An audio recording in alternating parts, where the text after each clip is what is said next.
نمازوں کے جو جمع کرنے کا معاملہ ہے، کیا آپ اس کو درست سمجھتے ہیں، جمع بین صلاتین؟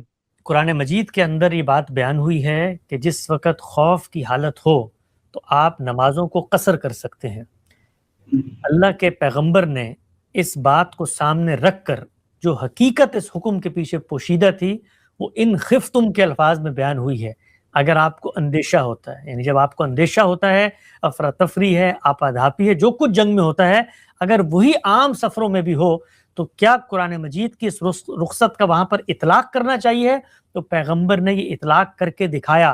اسی کو اس مثال سے بھی سمجھ لیں جو آپ نے پہلا سوال کیا تھا، یہ جب مجھ تک پہنچتی ہے یہ بات کہ پیغمبر نے عام سفروں میں بھی اس کا اطلاق کیا اور میں اس پر مطمئن ہو جاتا ہوں، تو اب میرے لیے انحراف کی کوئی گنجائش موجود نہیں ہے۔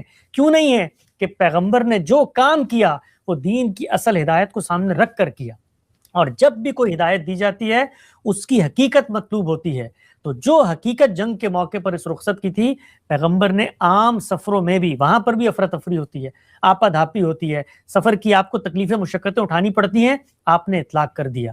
جس طریقے سے قرآن مجید نے یہ حکم دیا تھا نمازوں کے اعمال میں تخفیف کا، اللہ کے پیغمبر نے اس حکم کی حقیقت کو سامنے رکھ کر اپنے استنباط سے اس کے اوقات میں بھی تخفیف کر دی، اور یہ کہا کہ 2 نمازوں کو تم جمع کر کے بھی پڑھ سکتے ہو۔ تو یہ پیغمبر صلی اللہ علیہ وسلم کا استنباط ہے ایک قرآن مجید کے حکم کو سامنے رکھ کے۔